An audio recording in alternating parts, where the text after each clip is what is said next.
Ayan sa lahat po ng aking yung mga kapanood po ng video ito, para po sa inyong kaalaman, gusto ko lamang pong sabihin sa inyong lahat na marami na po yung mga pamilya o mga asa-asawa, pamilya nga, ng mga politiko, lalo na dyan sa Kongreso at sa kanyang sa Senado, na lumipad na po abroad. Ano pong ibig sabihin yan? Pero bago po natin ituloy yan, ay gusto ko lamang pong batiin itong aking mga subscribers, followers at mga viewers.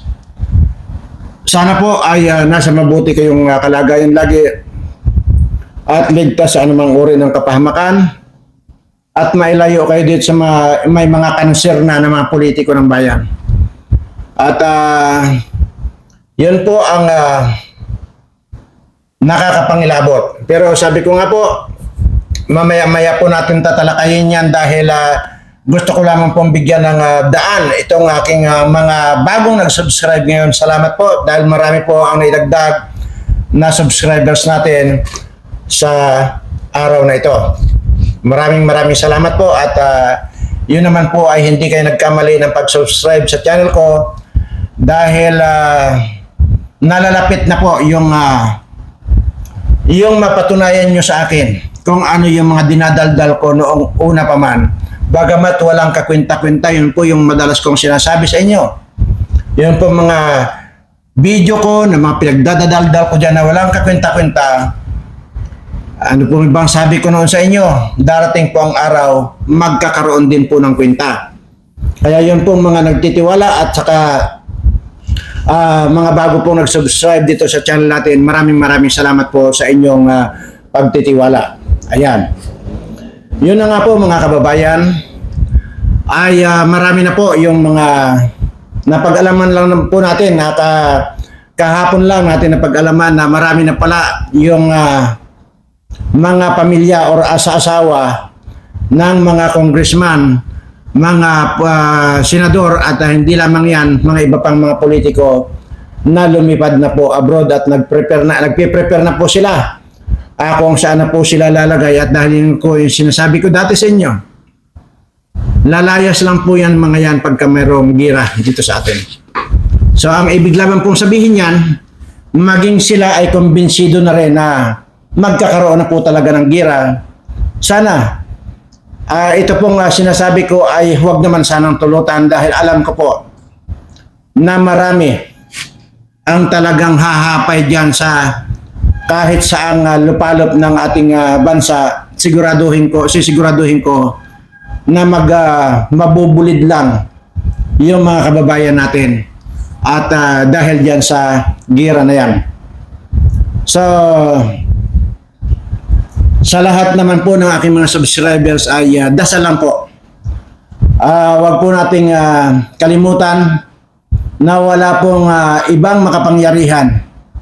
Siya lamang po ang ating Panginoon na pwedeng magsalba sa atin.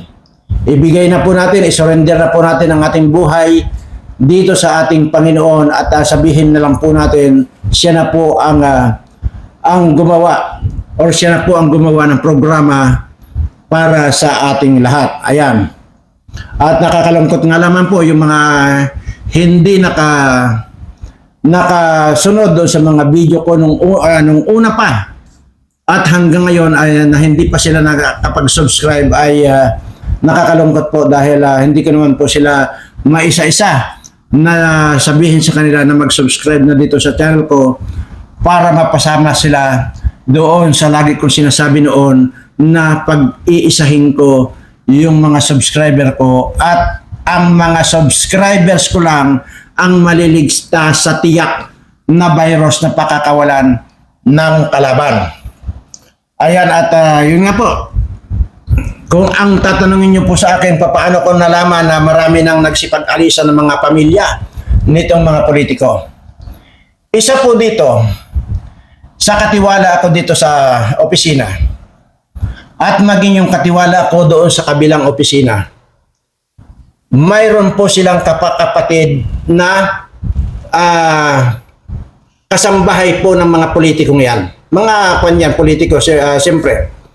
At tatlo po yan mga katiwala ko sa magkakaibang opisina na nagsabi po wala na po yung kapatid nila, wala na po doon dahil wala na po dyan yung pamilya noong isang congressman dyan. At ganoon din po yung isa, wala na rin po. So, big sabihin, umuwi na siya, pinauwi na siya dahil wala naman siyang pagsisilbihan na bilang isang kasambahay dahil yun nga po, lumipad na raw sila sa ibang bansa. So, yun po ang nakakalungkot at sabi ko nga, itong mga politikong ito, kaya ganun na lang kung magnakaw itong mga animal na ito, talagang sinasagad na nila dahil alam na nila yung pwedeng mangyari. Hindi naman po nila gagawin yan kung alam nilang safe pa tayo rito. Maniwala kayo sa akin. Kaya po ginagawa nila nagsisipaglayasan na dahil alam nila na delikado na po talaga. Pero sabi ko nga po, wala pong imposible sa ating Panginoon na pwede pang mabago ang kaisipan nitong ating bangag na presidente. Kaya nga po, kung inyo pong natatandaan mga kabayan, yun pong mga nakapanood doon sa sinasabi ko po na pangungunahan ko. Kung walang mangunguna na para pumunta mismo dyan sa Malacanang, ay ako na ang mangunguna.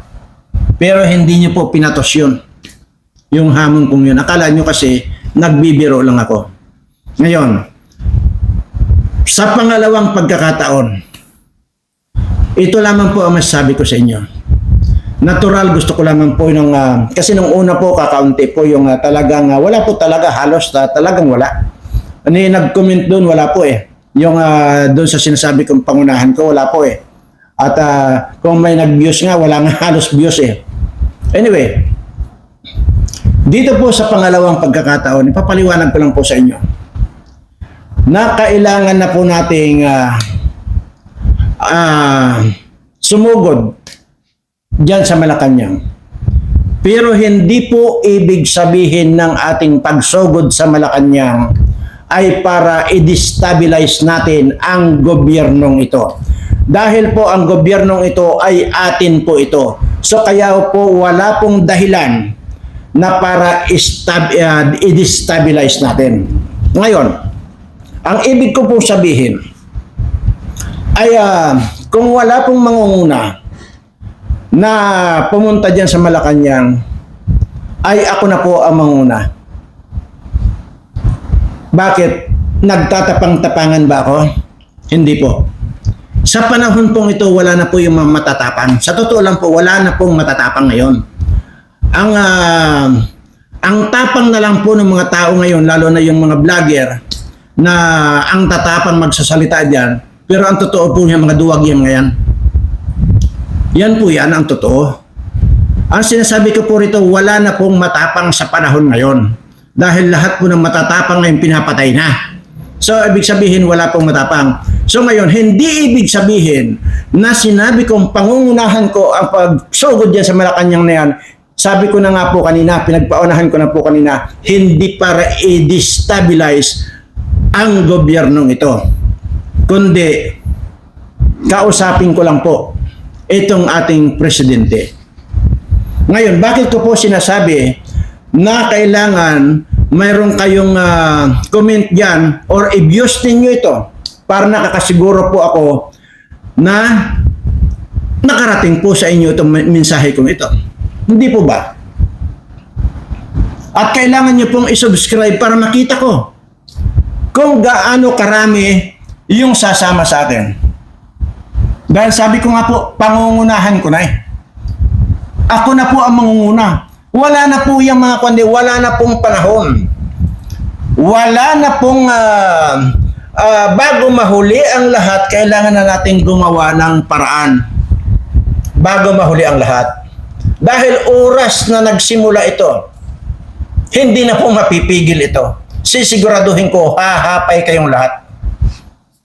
Ngayon, bakit hindi ko ini-include yung sarili ko? Kasi alam ko po kung paano ang gagawin ko para maligtas dyan sa virus na yan. Nandiyan naman po yan sa videos ko. Yun pong mga bago lang nakapanood sa videos ko. bago kayo mag-comment or bago nyo ako murahin, panoorin nyo po muna kung sino ba talaga ako. Yun po yun. Ngayon, siyempre ang gusto ko po rito ay malaman ko yung mga sasama sa akin. Sa pamamagitan siyempre nitong pag-subscribe. Siyempre, once na napanood din nyo ito at gusto ninyo itong sinasabi kong ito, natural, pipindutin nyo lang naman subscribe. Doon ko po malalaman kung itutuloy ko na po or pangungunahan ko na talaga itong pagpunta dyan sa Malacanang para kausapin na itong si BBM. Ngayon sabihin nyo, ang lakas naman ng loob ko para pumunta dyan. Dapat lamang pong kailangan lakasan ang loob. Pero hindi po ibig sabihin ay matapang tayo. Sinasabi ko na po, wala na pong matapang sa panahon ngayon. Ito gusto ko lamang pong ipaalam sa kanya. Gusto ko lamang pong kausapin to si BBM na ito. Dahil nga sa nakikita ko rito, nagtatapang-tapangan. Sa totoo lang po, wala ito. Wala po yan. Yung tapang po niya na yan, ay alam ko po na wala, hindi siya mismo. Hindi yan ang galing sa kanyang isipan. Yang tapang-tapangan niya na yan. Hindi po matapang to. Alam ko po yung taong matapang. Dahil ang taong matapang, pagka nagsalita yan, sisiguraduhin ko, hindi mababago sinabi niyan. Pero kung pabago-bago, wala po yan. Ngayon, ang sinasabi ko rito na samahan niyo ako. Dahil pangungunahan ko na nga po eh.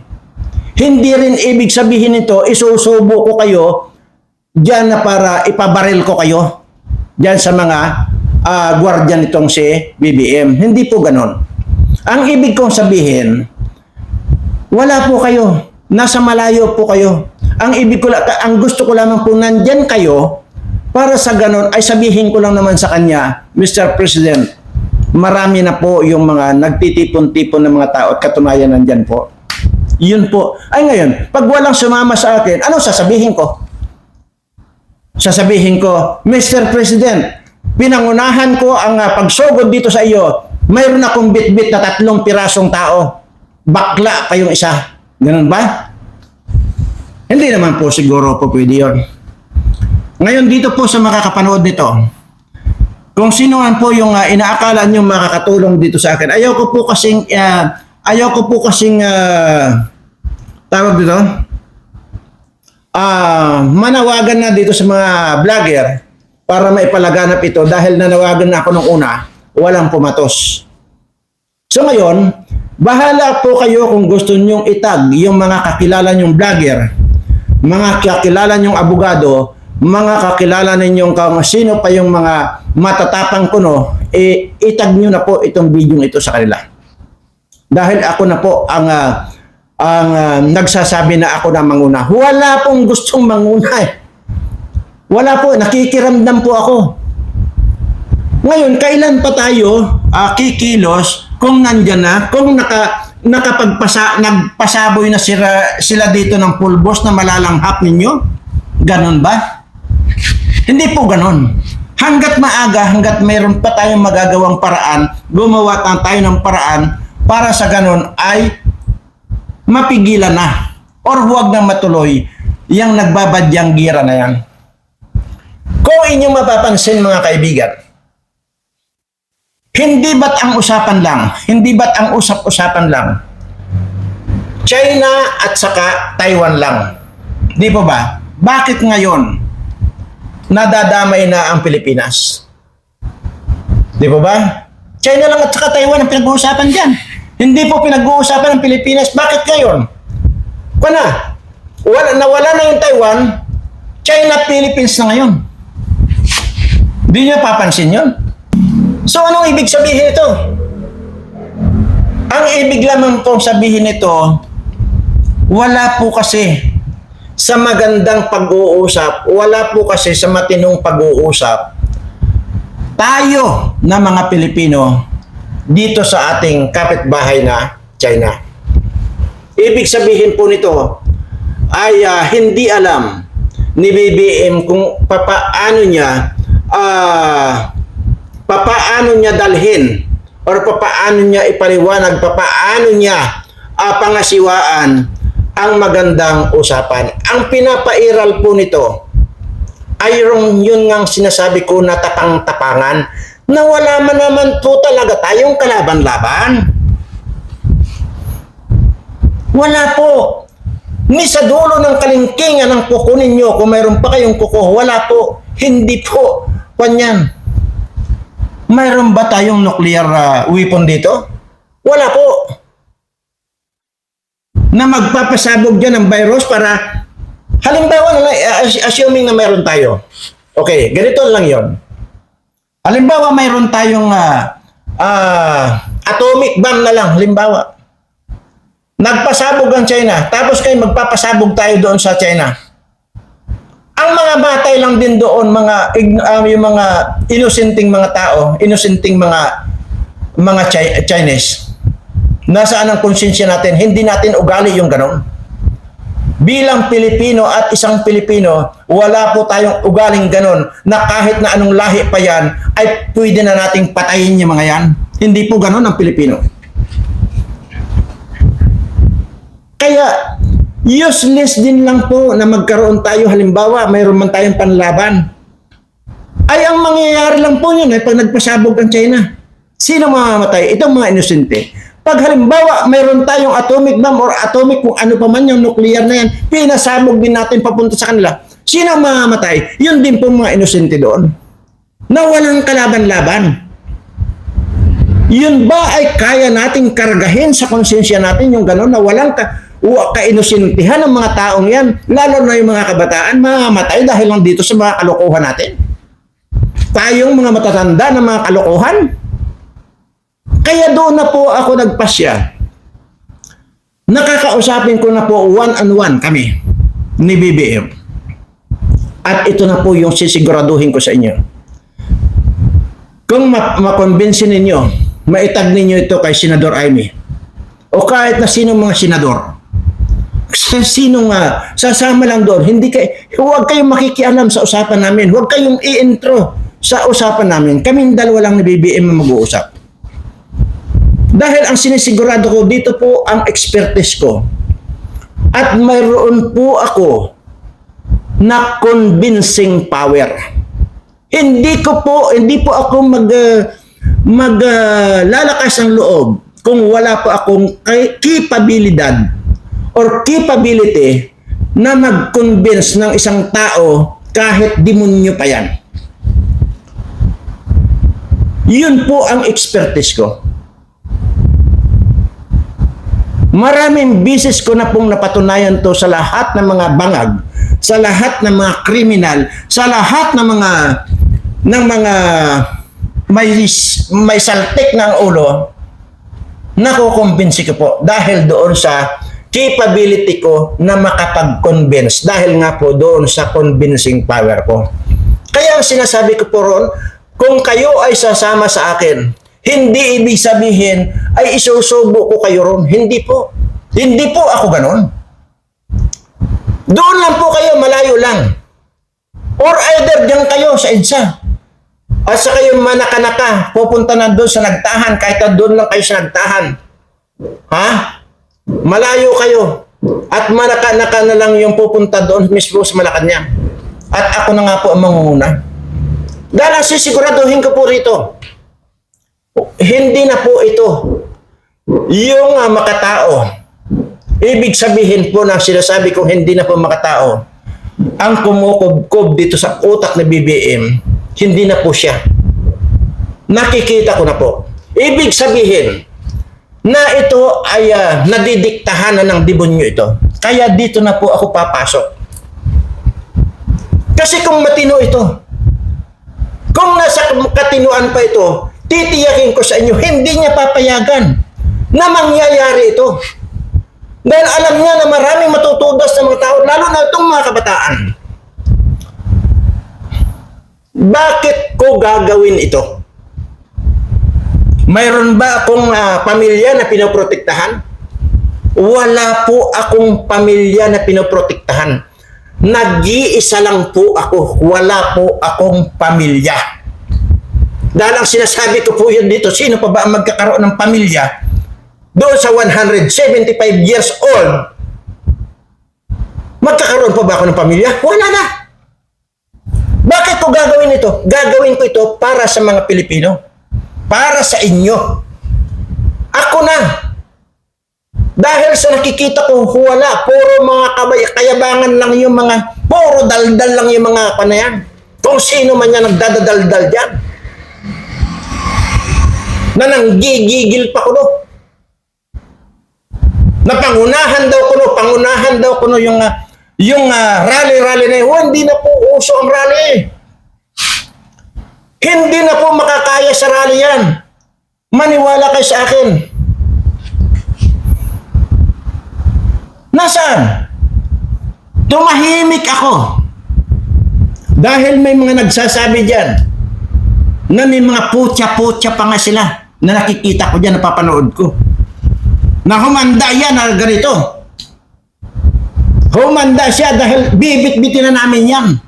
Sa ganito, sa ganun, lumampas na lang ng ilang pan, wala pa rin. Hanggang ngayon, nandyan pa rin.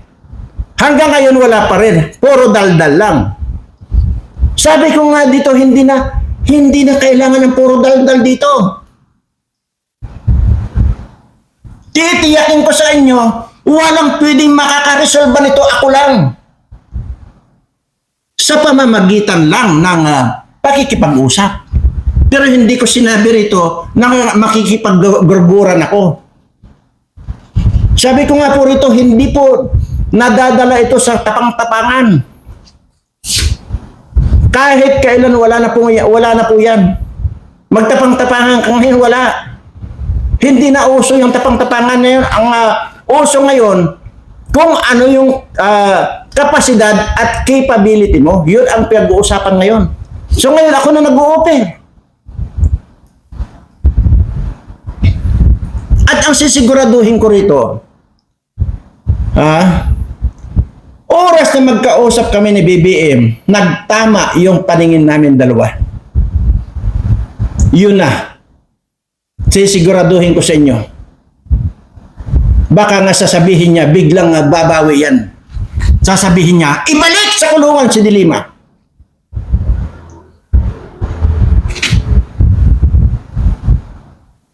Sisiguraduhin ko yan. Doon na siya matatauhan, doon na ngayon mababago yung mga pananaw niya at hindi na niya kailangan magpadikta sa kahit na sino man yung dumidikta sa kanya. Kung ang dumidikta sa kanya ay itong si Romualdez, pues baka si Romualdez mismo yan, sabihin ni BBM yan, pagkatapos magtama yung tingin namin, sasabihin ni BBM, ikulong si Romualdez.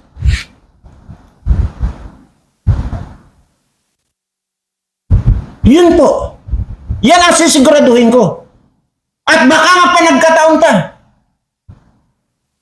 Oras lang na malinis, matanggal ko yung bumabagabag sa kanyang ulo. Sa totoo lang, napakalaki na ng ulo yan dahil punong-puno na yan ng dikta. Hindi na niya alam ang kanyang ginagawa. Dahil kung sino-sino na ang bumubulong sa kanya, puro mga bubuyog na yung mga bumubulong sa kanya. Kaya hindi na niya alam yung ginagawa nito. Yun po ang lilinisin ko once nagtama yung paningin namin dalawa. Kaya malakas ang loob ko na ako lang ang susugod dyan sa Malacanang. Kayo mag-oobserba lang. Kunwari, hindi ko kayo kasama. Pero yung mga karamihan, kung gusto nyo dyan lang tayo sa EDSA para mayroon ako may turo na mga tao na nandyan na. Yun ang ibig ko sabihin. Baka nga pag nahimasmasan yan, natanggal yung mga nandyan sa ulo niya, na mga bubuyog na nagbubulungan dyan, baka biglang sasabihin niya, ikulong si Butod. Hindi mo na yung mangyari yan.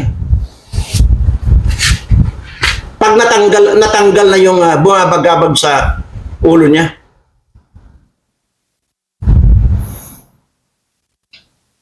O ano na naman ito sinasabi nila June 30? Itong June 30. Ano na naman yan? Anong gagawin nyo? Magrarally kayo? Hindi na po oobra yan. Tahasang sinasabi ko sa inyo, ang pwede lang makapagpabago or makatanggal sa mga bubuyog sa ulo ni BBM, ako lang. Wala nang iba. Kaya hanggat nandyan yung mga bubuyog sa ulo niyan, kahit lahat pa kayo mag-rally dyan, tingnan natin kung uobra nga kayo.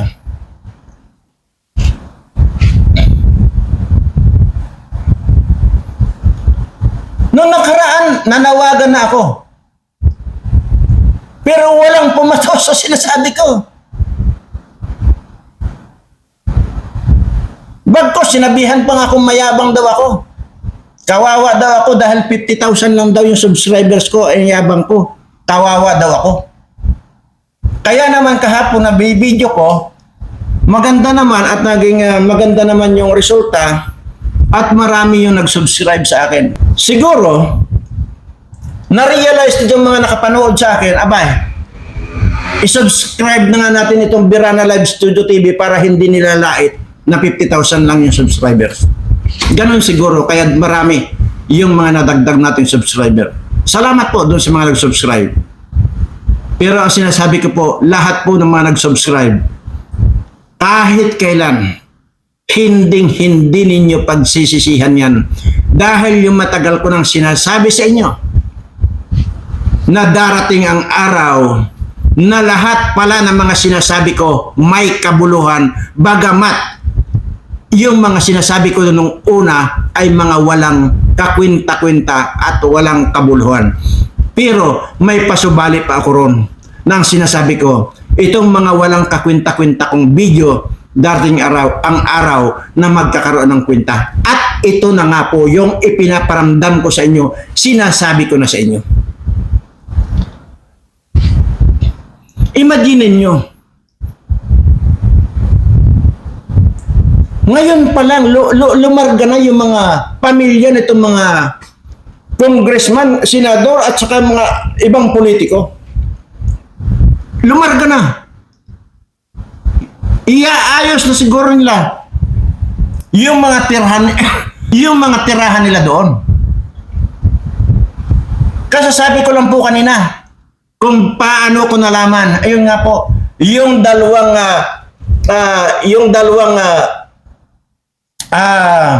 katiwala ko po rito. Dito sa isang opisina ko at doon sa isang opisina ko pa. At kasambahay po ng isang congressman sa isang senador yan. O pinauwi na po kasi wala naman dyan yung pamilya na lumarga na. Kaya dito na po ako nakapag-desisyon. Sige, kahit kung tutuusin ay wala akong power or wala akong kakwenta-kwentang tao. Dahil yun naman ang sinasabi nyo, na 50,000 lang daw yung subscriber ko, ang yabang ko na. Adi, ngayon yung mapapatunayan yung kayabangan ko. Ngayon yung malalaman yung kayabangan ko, kung sino ba talaga ako. Di ba? Ganun lang kasimple yun. Anong ibig sabihin nun? Nagsipaglayasan na, nagsipagpuntahan na doon sa abroad. Alam na nila ang pwedeng mangyari. Oh, di ba? Naramdaman na nila yung pwedeng mangyari.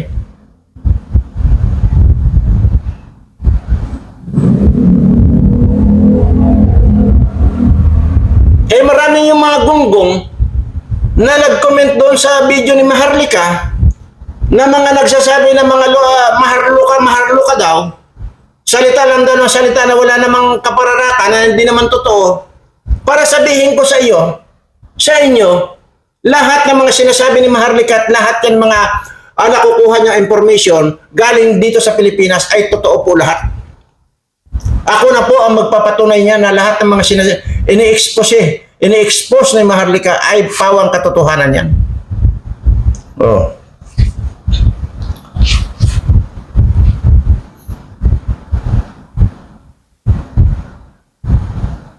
Ngayon, Uulitin ko lang po.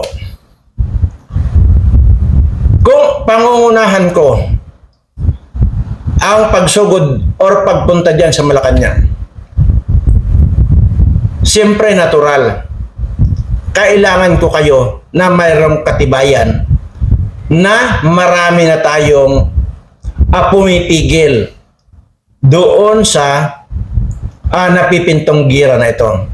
Natural sasabihin ko, Mr. President, nandyan na lahat yung mga tao. Nandyan na nagkalat na sa EDSA, nandyan na rin sa pintuan ng Malacanang, kadami ng mga tao. Pwede ko sabihin yun para mapabago yung isip niya. Kaya sabi ko nga po kanina, hindi uubra. Yung tatatlo lang kami, yung tatatlo lang na nakasunod sa akin at sasabihin ko maraming tao, sabihin ko, bumaba ka na Mr. President dahil mayroong nakasunod sa akin dyan na 3 tao. Ganun ba yun? Di para akong tanga nun. Yung mga nagtatapang-tapangan, sumunod sa akin para makita ninyo yung totoong matapang.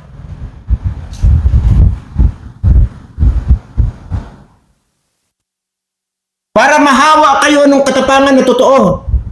Hindi yung puro dakdak kayo. Mayroon pa nga dyan, salita na. Puta, panayan. Ihilahin na namin yan. Kakalad ka rin na namin yan.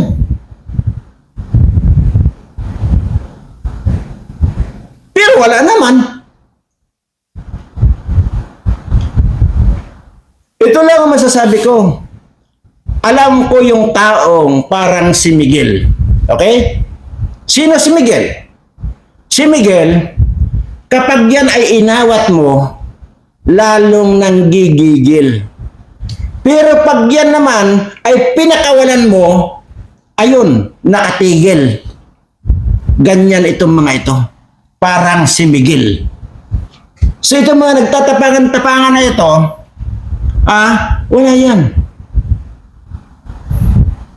Yung nga, nagsabi sa akin na 50,000 lang daw ang subscriber ko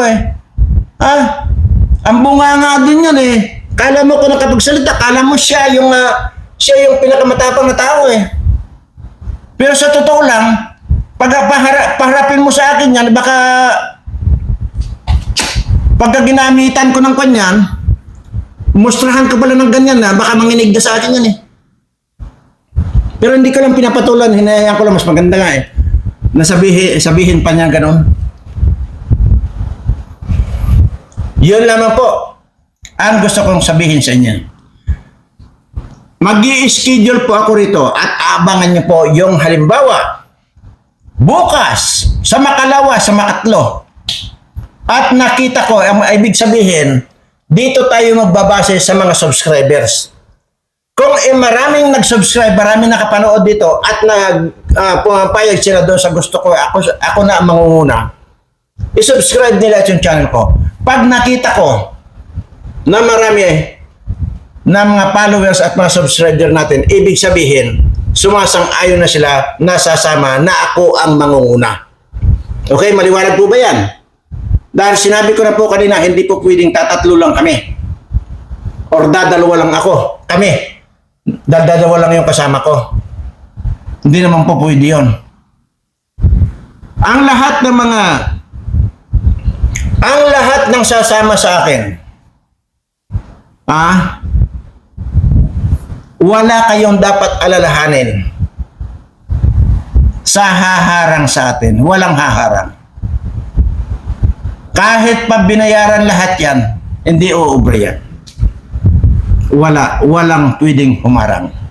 Kahit sino pa yan. Mayroon bang mapapahamak dito? Walang mapapahamak. Pero ito lamang yung mga gustong sumama sa akin.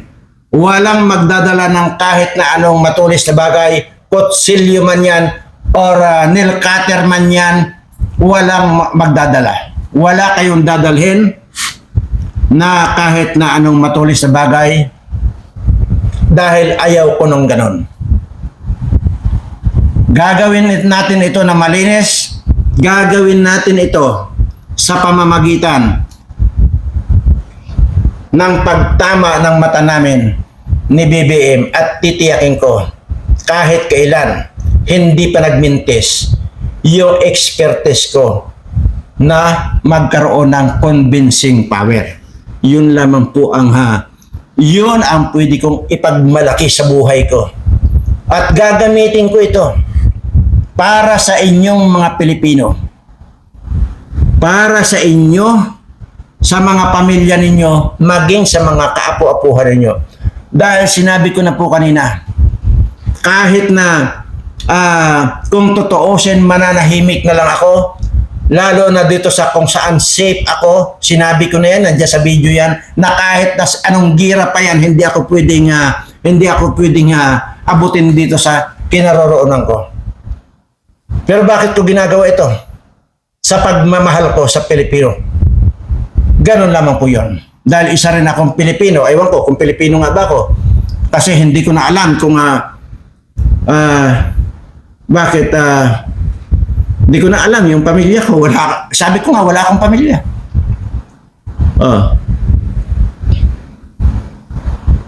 So ibig sabihin, ginagawa ko ito para sa inyo, hindi para sa akin. Lahat naman ang ginagawa ko para sa inyo eh. Kailan ba ako gumawa? Kagaya nitong YouTube channel ko, ginawa ko ito para sa inyo, hindi para sa akin. Sinabi ko na yan sa kahapon na pan ko. Kaya ngayon, doon nga ako nagtataka kung bakit pinapayagan pa ninyo na laitin ako nitong isang vlogger na kawawa daw ako.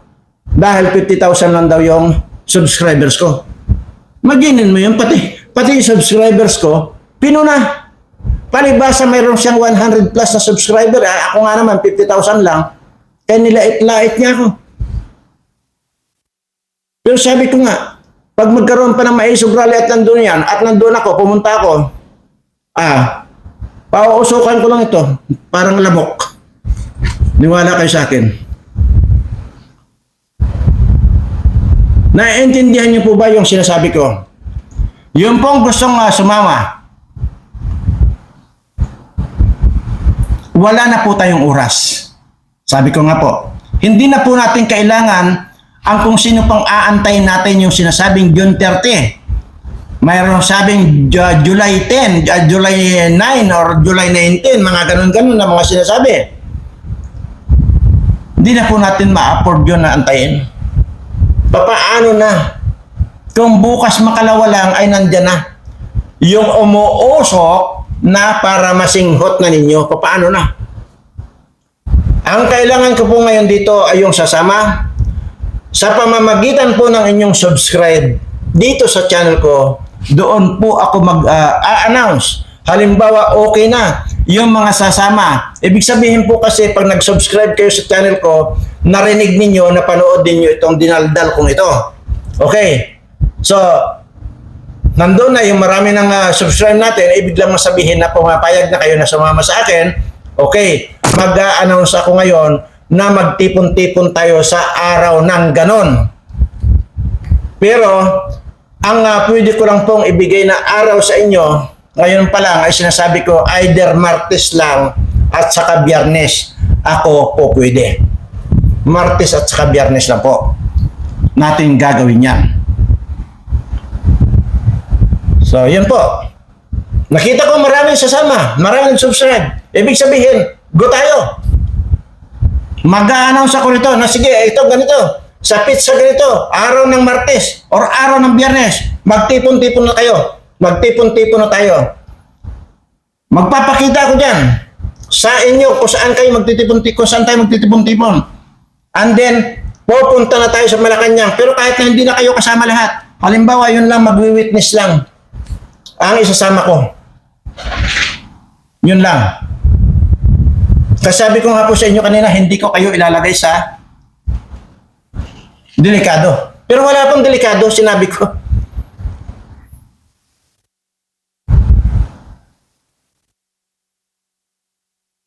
Kahit pa yung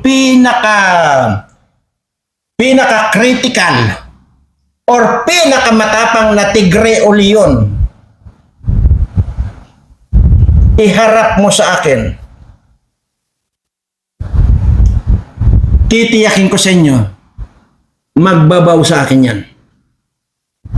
kung sino man yung mga may matatapang na alagang mga leon o tigre, ito na yung pagkakataon nyo na subukan ako.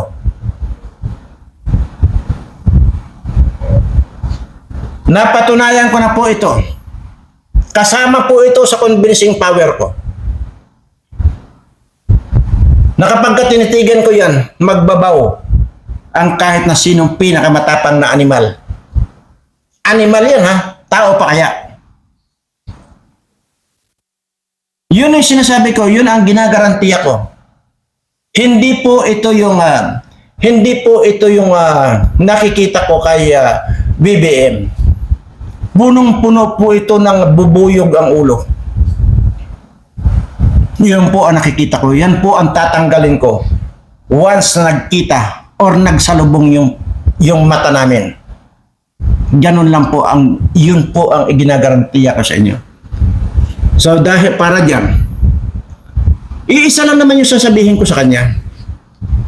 Mr. President, habang tinatanggal natin yung mga bubuyog dyan sa ulo mo, pwede ba na mag-announce ko lang muna na pangsamantalang mamahinga ka or permanenteng mamahinga ka?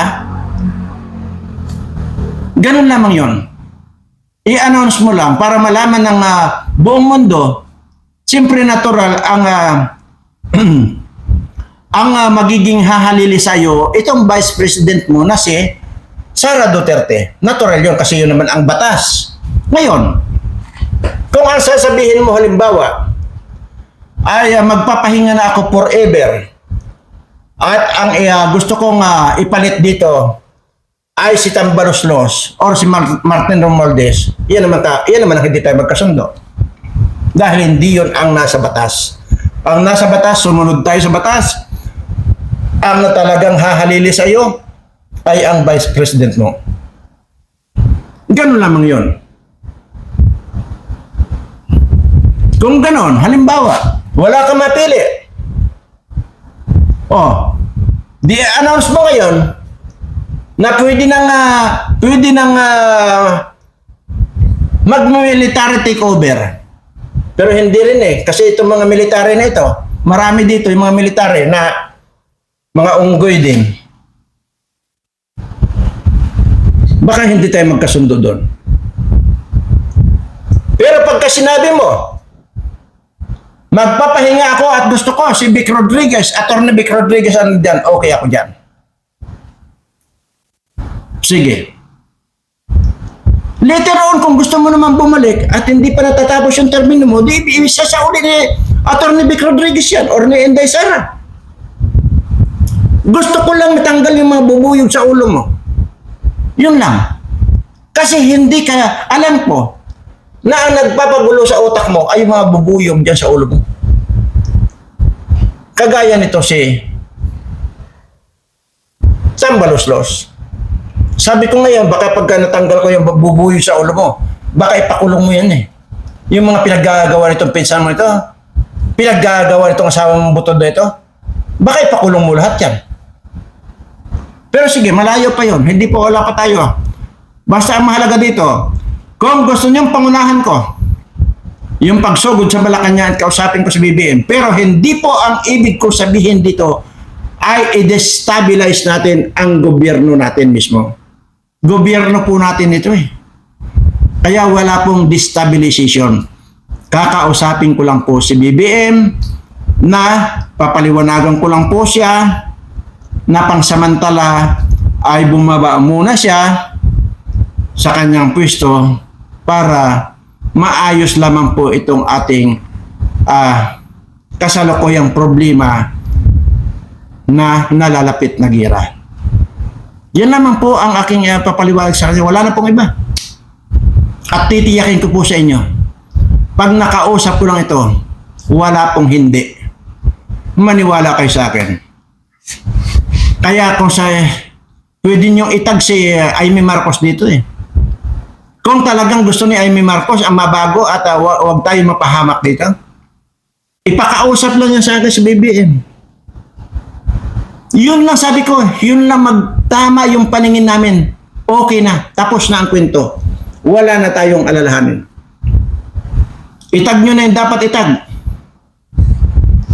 Para sa yung mga gustong mga abogado, mga kung ano-ano dyan na gustong sumama, yung mga madadaldal na nagtatapang-tapangan baka gustong sumama, di sumama na rin sila. Para ipakita nila yung tapang nila. Yung tapang-tapangan pala nila, wala naman talagang matapang eh. Tapang-tapangan meron. Saka daldal-daldalan at saka bungangaan lang. Yun lang yun. Okay, nagkakaintindihan po ba tayo? Pangungunahan ko ang pagsugod dyan para kausapin ko si BBM ng matino, ng maayos. Hindi para mag-destabilize ng gobyerno. At ang batayan ko rito, yung inyong mga komento at yung inyong pagsusubscribe. Pag nakita po natin na marami talaga ang interesadong pangunahan ko, that is the time na mag-a-announce ako rito ng sige, magkita-kita tayo dyan sa lugar na ganyan. Ganun lamang po kasimple. At uulitin ko po, i-reserve nyo na po yung araw ng Martes or Friday. Yun po ang ko. Yun po yung araw ko, kumbaga. Maraming salamat po at ginagawa ko po ito dahil mahal na mahal ko po kayong lahat. Maraming salamat po.